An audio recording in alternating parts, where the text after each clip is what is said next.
Hello! To customize your lock screen on your Xiaomi Poco X7, first of all, you have to be on your lock screen and press and hold the lock screen.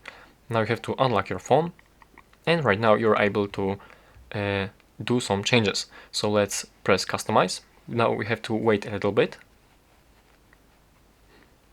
Alright, so now, as you can see, we can change the wallpaper. We can apply some filter to our wallpaper.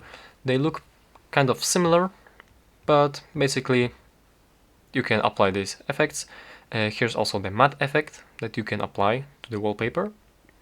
Alright, now let's go to these widgets. As we press these widgets, we have 4 sections that we can customize ourselves. Because this fifth section is the text, we simply put text in here on our lock screen. So right here we have various options to customize our widgets. You have some time options, date options, weather. All the same applies actually to. Oh no, here you can. This is the only hour widget.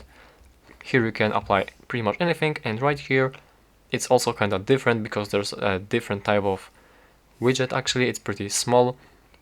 So here are also some small widgets available to customize. You can also customize a font of your lock screen, as you can see, and you can also customize the color. The primary color is the color of all the widgets visible here, and the secondary color, I believe, is for these two right here. Yeah. So yeah, you can change the colors, you can change the fonts. So basically, that's how to customize your lock screen. As you're done applying changes, you simply press this apply button. You can turn on always on display mode as well if you'd like to, but we'll not turn it on right now. So basically that's how we do it. Thank you for watching and please subscribe.